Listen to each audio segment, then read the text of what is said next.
So, quite a movie. I hope you guys have dried your eyes and have digested the movie. And yeah, I just wanted to start off really by asking you, Zac, about your first impressions when this sort of script came to you. Obviously it was a pretty good script. It was quite different, slightly different in the structure. There was a lot more emphasis on the historical aspect of the story in 1938. And which obviously is powerful and interesting. I guess when I read it, I always felt like that although that was interesting, the script got a lot more interesting when we got to 1988 and we had the older character reflecting and looking back. And that was more or less my pitch in the actual meeting. I was, I could see like creatively it was going to be more interesting, and maybe photographically more interesting. A different set of challenges. And did the director actually, come with a lot of references in terms of what he was looking for in the two time frames of the film? He had quite a few references. I mean, there's a lot of material out there. Obviously, we had the actual episode of That's Life, which is very larger than life when you go back and watch it through. I mean, we obviously recreated a little bit of it, but if you watch the actual episode, it's quite extraordinary. I mean, I'd forgotten a lot about what That's Life was like, and it was a pretty amazing show. And in the middle of it, or I guess towards the end of it, you get this incredible story. So, I mean, it's quite intimidating in a way to have like the central scene of the film is an actual existing piece of filmed material that you've got to somehow, recreate and not better, but I don't know. How did you sort of approach that? I mean, I guess that was really the fun bit for me, and I think we wanted to be faithful to the reality. So we didn't cheat on the audience size, for instance.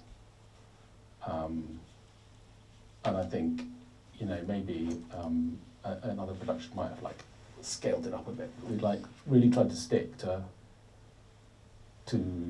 what it was, faithfully to what it would have actually been like.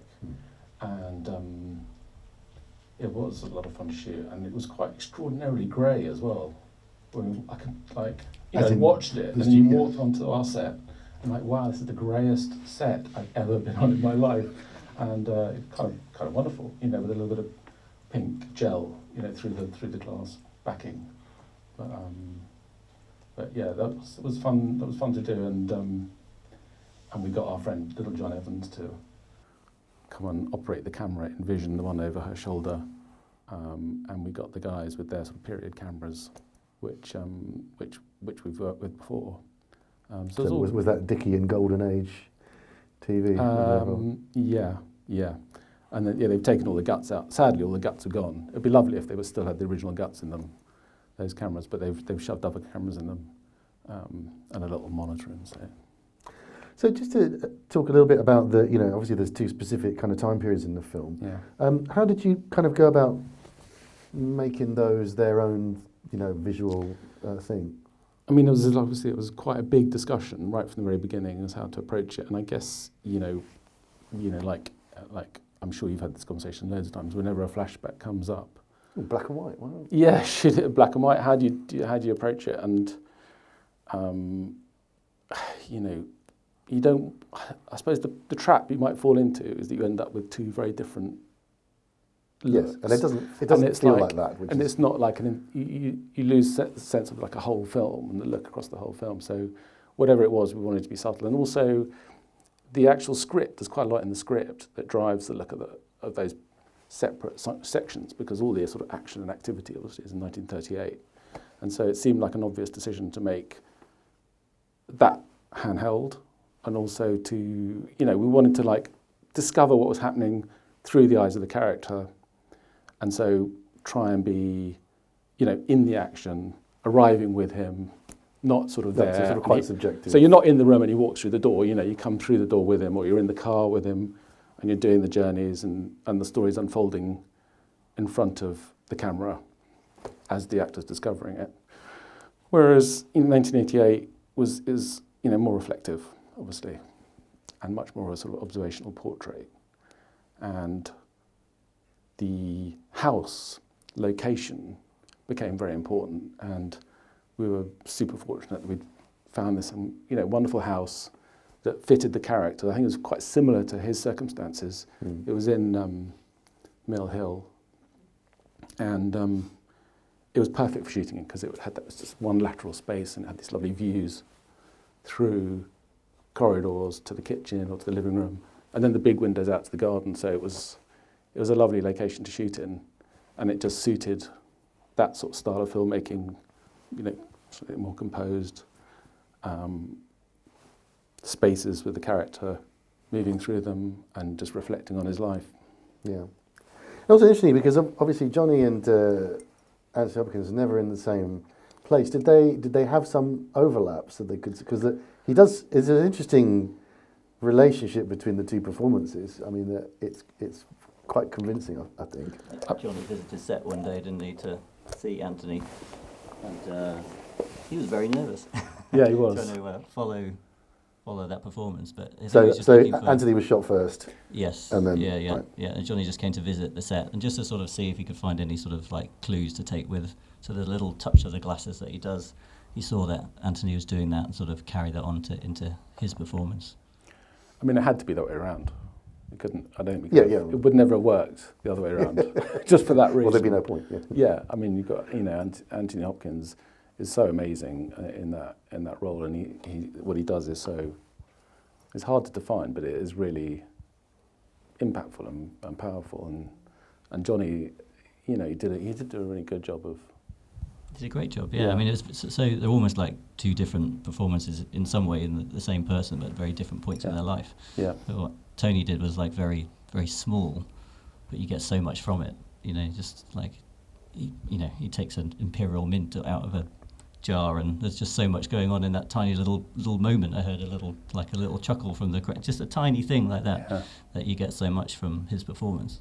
You kind of felt like Johnny had a different job to try and pull off his side of things, like in the camps, and so much bureaucracy and so much sort of pace to everything. There's very different jobs that they had to do, but I think they both did an amazing job.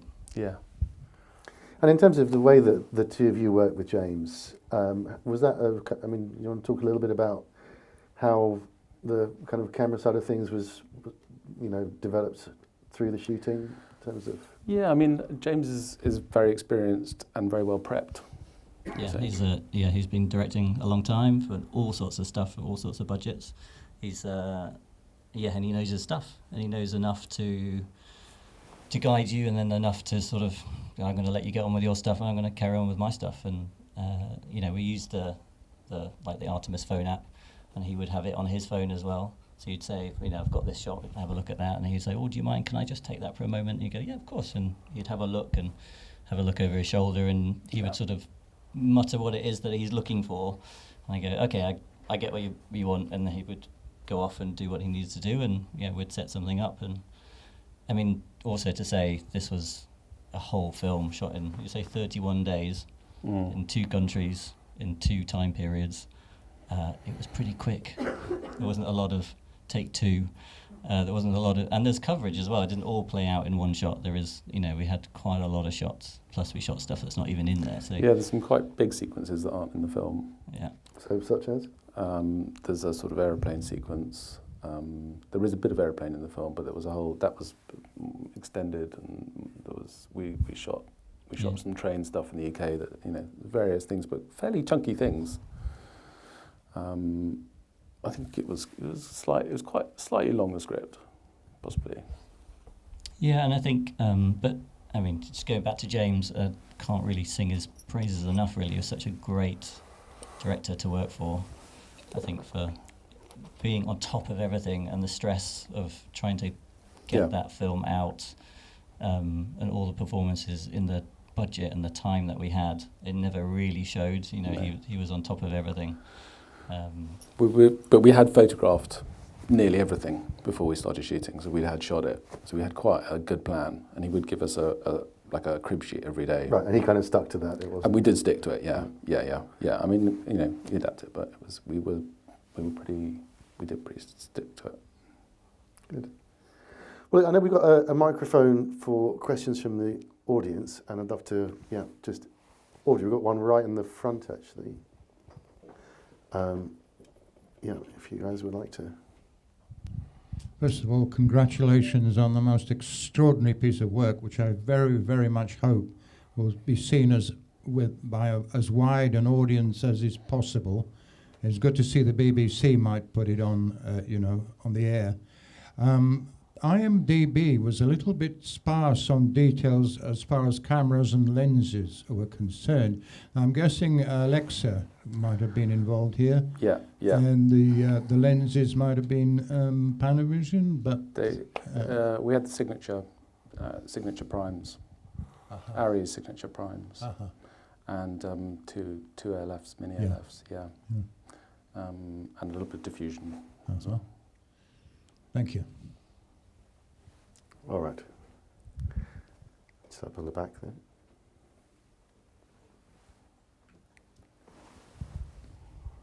I just wanted to ask if you could speak to a particularly challenging, when you show up and things just don't go right, or you set something up and you put the camera up and you're like, it's not working, but Anthony Hopkins is ready.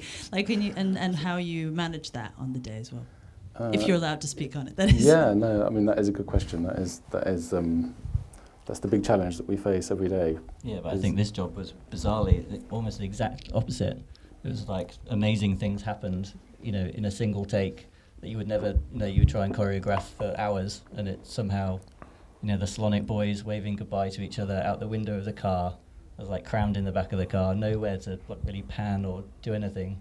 The actor's driving, he's reversing, and the father Slonic just stays perfectly in the frame. The little boy's hand, I'm going to tear up just talking about it. But it's just like all things like that just kept falling into place in this film. It's just, I can't quite describe how many little moments like that just fell together really well.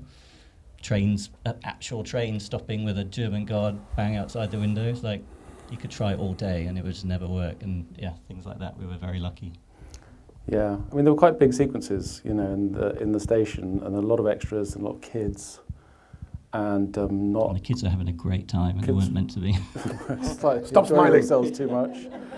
And we probably had too much work to do and not quite enough time. And so, we were. I think there was there were lots of lucky accidents and things that were planned that did go to plan. I'm sure there were some disasters, but I can't quite remember. I know we painted you out of one shot, Iain, but sadly. I mean, things do go wrong, obviously, but I can't think of any major catastrophes. I would tell you if there was one. But.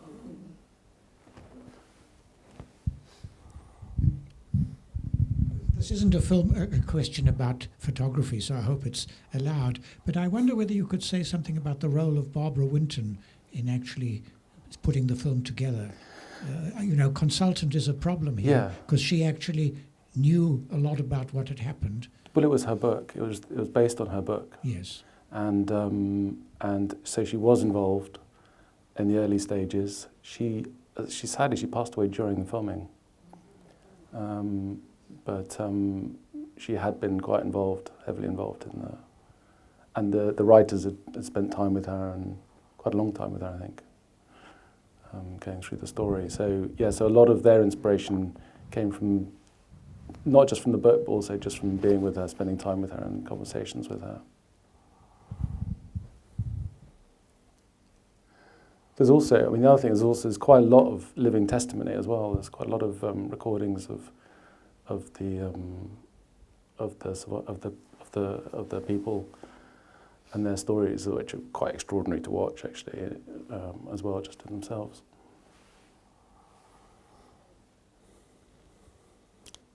Chris.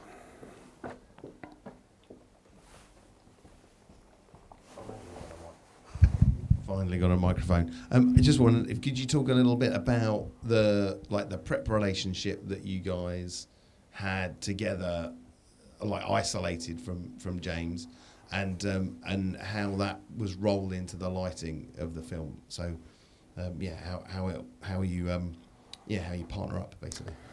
It's a good question. I mean, apart from anything else, prep was slightly truncated because there was quite a lot of COVID.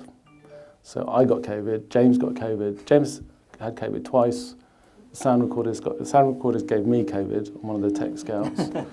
You didn't get COVID, did you? Didn't get COVID, but didn't really get prep. We got one your pre-light day at the house, which was actually very useful. Yeah. Because we got to walk around the house, take shots on our phones, and actually shoot stuff in every room and find a lot of those angles that we ended up using in the film. Sort of open cupboards, find a little, we can take this door off, we can look in here, this is a nice little view here. So it was, but that would, in terms of prep on this job, for me it was a day pretty much. It was pretty short. We talked, but couldn't meet because you had COVID. But we've worked together before and got an easy relationship to roll into a job without too much prep. I mean, the house was interesting as well because it was so much daylight in the house, essentially, because you had the back and the front of the house, and so a lot of it was managing the light, the daylight, and so there was quite a lot of freedom to be creative and because we did plan it, but there were spontaneous decisions on the day as well, and it was it was quite an inspiring location. It presented lots of ideas. Yeah, it was a great house to shoot in. It was really good. Yeah, and it was busy, and sometimes you'd be shooting in one room and go off and set something in another room or down to the pool and do stuff. And we did do a bit of that handing over between cameras as well, which is always quite exciting. And then Prague was a very different kind of shooting energy because it was so intense. And how many people did you bring with you to that part of the shoot? Well, actually, the budget was creaking, but we did take most of the camera crew, didn't we? We took a focus bullet and a loader. And the DIT. And actually, we had a Prague-based grip who came over to the UK and did the UK section and then carried on to the... So I'd worked in Prague previously, and I had a friend who was a grip there. And although we were shooting the London bit first, I managed to get him over to come and do that. And I had to bring the UK grip up and say, is this okay? And he agreed. And so it meant that he managed to do the whole film, which was felt right. Yeah, it was very, very useful to have him do the whole thing, and get the relationship going. And we took a gaffer as well. So we took quite a few people, which was fortunate because it was such a tight shoot out there. Mm-hmm. It was a slightly different pressure because in the UK, obviously the big pressure was around Tony Hopkins and his hours. And he was hotel to hotel in the shooting day as well. So how long could you have him on set for? Well, we actually only not as much as he did. There's a double. There's a double. There's a few shots that's not him. But they wanted him to kind of stay nearby, but he wasn't happy with that. So he did end up back in central London. So in his shooting day, he was like travelling out to Mill Hill, and then we get him, and then so that was the real challenge in the UK, and then when we got to Prague, it was just the volume of stuff we had to shoot, and the numbers of extras and kids and stuff.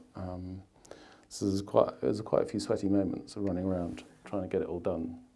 But James is super disciplined and quite happy to make decisions in the moment. So we had a good leader, and that definitely helped a bit. I've got another question. I don't think my mic's on. In terms of he doesn't say very much in a lot of the scenes in the house. So but the operating style and the photographic style is very reflective and very sort of nuanced and in tune with him. Did he do rehearsals for you of those things, or did you have to sort of predetermine a lot of stuff? Not so much rehearsal. Actually, saying to Simon beforehand, it's like Anthony's performance is very, very small, and a lot of the framing was to give him the space. It wasn't necessary. We weren't going to move the camera around a lot. When at the end of the Lat's life in his house, the camera moves a little bit more, but generally it was trying to do still frames or extremely slow pans and just sort of let the action happen within. So he sort of knew, he's done it a few times before, he kind of knew what his playing space was, and he was free within that. I think that's kind of how it went. Well, there was a thought early on that the idea that he was slightly imprisoned by his inability to resolve his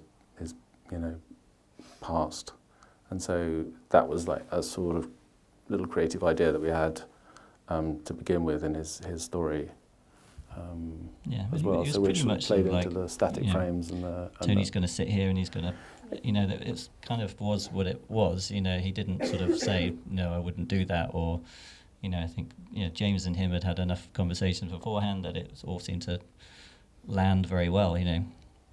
Yeah. You know, he found himself sat at the piano one day and just started tinkering away. It's like, yeah. Yeah, We should he's do like that. a concert, virtually a concert pianist, isn't he? And so we did it. That was a really nice moment. He just sat there. We just turned the little light on and he played. He did want paying for the music royalties for his composition, though, apparently, which was a bit of an issue. All part of the cunning plan. Yeah. I think the other thing about him is he injects a little bit of humour into it that's not necessarily there in the script. And I think that's what I find kind of extraordinary. I think that's a real sign of his talent, his ability. Yeah, well, it is kind of funny, those things of him pottering around on his own. He manages to, you know, make it very watchable. Like a little bit of humanity into a part that could be a bit cold and soulless. He's amazing. It was a real privilege to get to work with him. I mean, was he being directed a lot on the day, or not so much? Not loads, because he does his thing. You know, he knows what he's doing, doesn't he? Obviously, he's done it before. Yeah, there wasn't so much sort of like anything like after a take, James having to say, you know, try one like this. You know, it was it was a conversation and like I say, it was a fast schedule, so we weren't doing many takes anyway, and I didn't necessarily feel the performance of Tony's, the power of his performance on the day, but it really comes through when you put it all together. I have just remembered the catastrophe we had that you asked about. Catastrophes was shooting with Anthony Hopkins when they're in bed, and we were just getting ready to shoot the scene, and they pulled the duvet cover back, and there was a spider in the bed, and he went completely nuts. I was really wondering where you were going with that story. I'm quite glad you went there. He went absolutely nuts, left the house, refused spiders, to come back until the whole house had been fumigated. Who knew? Was the taking of the mint scripted from the Metro, or was that? The Mint, I don't think it was. No, I don't think so. I think he just did it. I think that's a classic bit of Anthony Hopkins. And of course, he pops it in his mouth just before he goes out of frame because he's done it. He knows what he's doing. Yeah, one to eat, one for his pocket, one for later. Yeah. Okay, there's one at the back with Barry.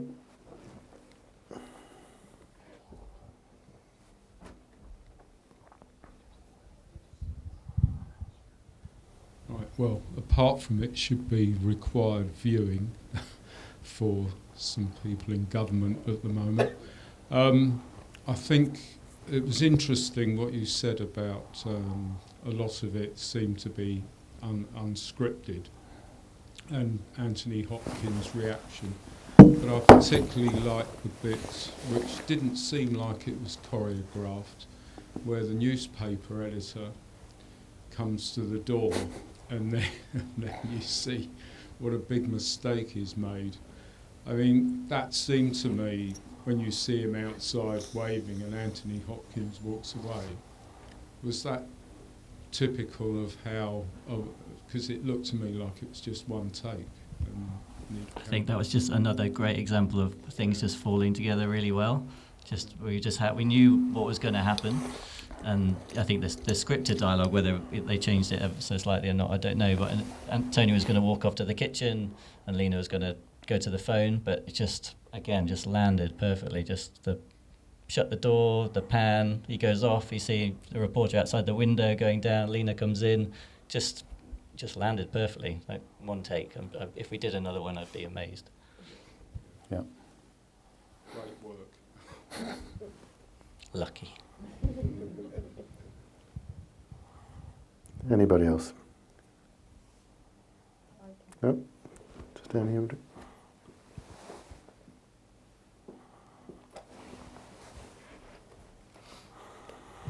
Thank you for the great film. What a timing, I should say. Like, I think everybody should watch this movie now. It's very important. First of all, was it shot after the Ukraine war or during? How much of it, timing-wise? After, because there were Ukrainians arriving into Prague Station when we were there, wrecking. Yeah, and I believe they ended up working on the film in some capacity, yeah. So yeah, there was a lot of sense of like a greater resonance for that reason when we were shooting. Exactly, because that really impressed me. I was like thinking to myself that like, because I was at the border and I saw these thousands of women with children saying goodbye, and this was like, I was wondering throughout the film, have you seen those shots and did that inspire you? Because it was really touching. I mean, 2 days ago was Children's Day. Mm-hmm. So again, timing, Mm-hmm. thinking about, you know, the hundreds of kids died Yeah. in Israel and thousands died in Gaza. Yeah. I think like, I don't know, regarding publicity, has there been any thought about, you know, having a show on for the Children's Day? Because the timing is really impressive now, like historically. Yeah. Not our department, but I mean, the film is coming out on January the 1st. That's Yeah. Yeah. Yeah. Just I a mean, thought on the timing, yeah. basically. I mean, the other extraordinary thing about him as a character was the humility. You know, he didn't talk about it for, you know, between 1938 and 1998. He never told anybody. He had no contact with the children at all. Some of them didn't know anything about him. Some did, I think. Some didn't. It feels like a different era. Like, it's hard to imagine anyone being quite so humble and so. So it's just an extraordinary person. Just a thought on that, like he was one person doing it. Yeah. At the moment, there are so many heroes out there doing the Yeah. same thing, but there are organizations. I think we as humans collectively, we've Yeah. learned by history. Yeah. So there are so many organizations doing that, but like he was one individual, which Yeah. is so impressive. Yeah. Anyways, thank you. Just thought on Yeah. that, like really blew my mind.